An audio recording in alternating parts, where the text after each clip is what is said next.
Red flags. Some agents allow guests to roam the house freely during an open house. You should never do this. It is important for them to understand that I'm representing someone else's home.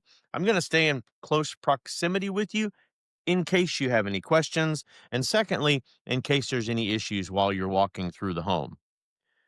You want to give them the freedom, but showing the house is a better opportunity for you. God forbid there should be a theft or property damage.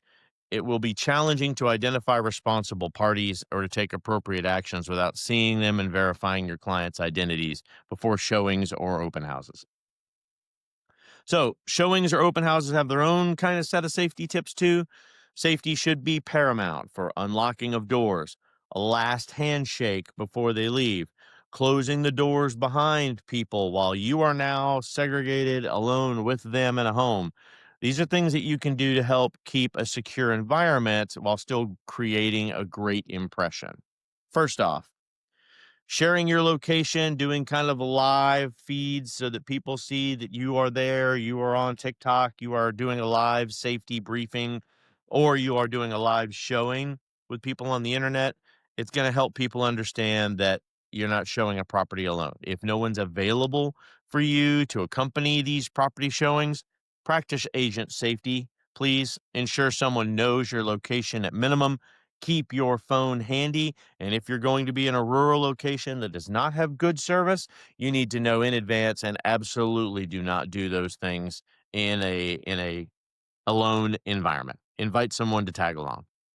Inform your colleagues, inform your family, inform your friends. Where are you? When are you planning on meeting and doing the showings? Well, how long are you planning to be there if it's an open house? Share your location in real time. You can use GPS enabled technology and apps regardless of your platform these days. And again, those low signal areas, especially rural locations, you should absolutely consider bringing someone along, even if it's a colleague, friend, family member, someone like that. It's a deterrent for people to do bad things. You simply don't want to put anyone in a situation where they're comfortable, maybe taking advantage of a situation. Schedule daytime showings as much as possible. Daytime appointments are much safer. They offer better visibility. You should knock on neighbors' doors and let them know you're there doing showings so that they can also keep an eye out in case they hear something or they see something. They can absolutely report something. Often, more people in the daytime notice cars coming and going that way in the neighborhood. It will be easier for you to deter bad things from happening if everybody knows that people are watching. I hate to say fake cameras, but if you can buy a box of fake cameras and bring them with you and set them up randomly throughout the house that you are showing or touring, they don't know that they're not hooked up to some kind of Wi-Fi or some type of Wi-Fi point of your phone, and they can again be a very easy deterrent for people trying anything that maybe they've been thinking about testing out while you're alone with them in a house. This one's a tough one for real estate agents. I think I'm probably going to get a little pushback on this. You should not advertise your listings as vacant for multiple reasons, especially on listing websites and on your marketing materials. Instead, I suggest you opt for like neutral language that does not explicitly disclose whether the property is occupied or vacant. You can certainly put in the realtor notes specifically that it's a vacant property and you prefer this to not to be generated publicly. Focus on highlighting the property's features, the amenities, attract genuine buyers or renters without compromising your security or the safety of the property that you're representing. Also, you can use virtual staging if you're needing to make the home look a little more lived in for real estate photos. Just make sure you're following whichever database rules for your MLS that you need to follow to make sure you're checking appropriate boxes in on any virtual platform. Another red flag for you. If you're advertising a property as vacant, you are encouraging break-ins for the home too. Sometimes with bad intentions, simply trying to get you to show the house or force the buyers or force the sellers into buying because they feel like they're in a bad neighborhood or force a price drop because now they feel like they're not in a safe area any longer. Um, It's difficult to manage all of the unsafe scenarios that you can possibly be in, but certainly your personal awareness is going to go a long way to that. When you're with clients, I suggest that you allow clients to walk in front of you. Show them the door, a polite hand to show them the direction they should be going in. These house tours have no need for people to get behind you, for people to be in a situation where they're running from you in the house, slamming doors, or anything like that. A position from behind you will allow you to maintain visual contact, safe distance in unexpected situations. You should keep your phone with you, regardless of signal strength. Don't be afraid to turn your video on while you're doing this walkthrough so people can hear your voice, or do a live feed so people can see what's going on live. But worst case scenario, if something happens, it can have a video capture of maybe what happened and help them identify the person that has caused damage or harm to a property.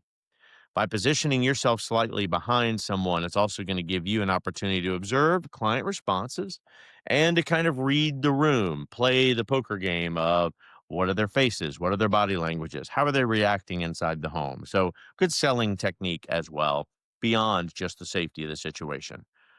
When people are walking behind you consistently, they can approach you from behind without your knowledge. They can certainly catch you off guard while you're in the middle of a sales pitch. Walking behind them is going to give you that little bit of freedom to explore who they are without rushing them through the process. You need to know the property's layout. And again, if this is your first time showing a property with a Zillow buyer or with a realtor.com buyer that you have purchased, you don't know the person, you don't know the property, you don't know the neighborhood. You need to do a walkthrough, get there a little bit early, make sure the property is ready anyhow. That way, you're absolutely confident in the ins, the outs, the ingresses, the egresses, the way that you're going to enter and exit the home. And from a sales perspective, you're doing a preliminary walkthrough. So you look like an expert and you're not just walking around opening a surprise closet or finding someone is still in the house sleeping and maybe they forgot that you were doing a tour that day. You should also take the time to familiarize yourself with the neighborhood of the property. A quick drive around. Again, a knocking on a couple of neighbors' doors, letting them know, hey, that's my car. Here's my business card in case you're ever looking to do business yourself. As a professional service, I'd ask that you please keep an eye on the house for me while I'm in there with strangers. If you hear or you see something that looks weird, report it immediately and please come and check on me. I would appreciate that. Research those surroundings before the showing. Do check the local amenities, exits, hazards, unstable structures in and outside around the house. Uneven flooring is also something you need to be aware of. Ensure that all the exits work and the security features, such as alarms, deadbolts, those things are in place and they're functional. Being well informed about a property is and its surroundings is going to help you have a level of confidence when you're selling it. It's going to help your client have a little more faith in you because you're walking through a property with a level of confidence you would not have had without that preliminary testing. Again, big red flag. If you arrive at the home before the showing allows and you identify areas that you cannot get out in an emergency, if the prospective buyer is there already when you arrive early, those could all be red flags or could simply be just an eager buyer. But trust your gut. Ask them to wait in the car while you go get things ready. Hey, sorry, the house is not prepared yet for our arrival. If you'll stay in your car, I'll come back out and get you after I've surveyed the location. Go inside, lock the door behind you while you're familiarizing yourself with the property. 25% of realtors have experienced some level of situation, more on the commercial side, by the way, than on the residential side, but it's still a situation. And it makes for them fearing for their own safety or for the safety of their personal IDs or information while they're there. So please know what we're talking about today is a very real situation that I personally care about. I have not personally experienced it myself, but agents in my family have. Parking your car. They teach us whenever we're getting our real estate license, never park your car in the driveway of the property because it deters clients from being able to see themselves parking themselves in the driveway and creating a connection with the home. I can see myself parking here. I can see myself unloading my groceries. That's all fine. Still park in the house or in the house. Still park in front of the house. Make absolutely sure you're parking in a well-lit area.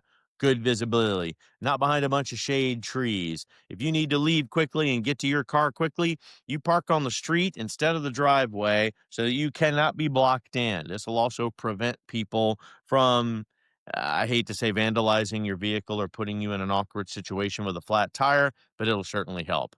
If they block your vehicle, and are hindering your ability to escape in a situation that you are simply uncomfortable during a showing, this will leave you feeling trapped, feeling vulnerable when you're in the house. And if you didn't have anxiety enough before of meeting a complete stranger, you certainly will now. Parking your car outside of the driveway instead of that is going to make you feel a whole lot better.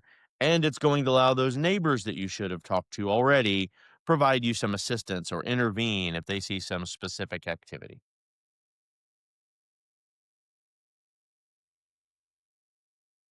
Cloud based cameras, by the way, have come a long way. Not just the cameras on your phone, but these cool little cloud based cameras are battery powered.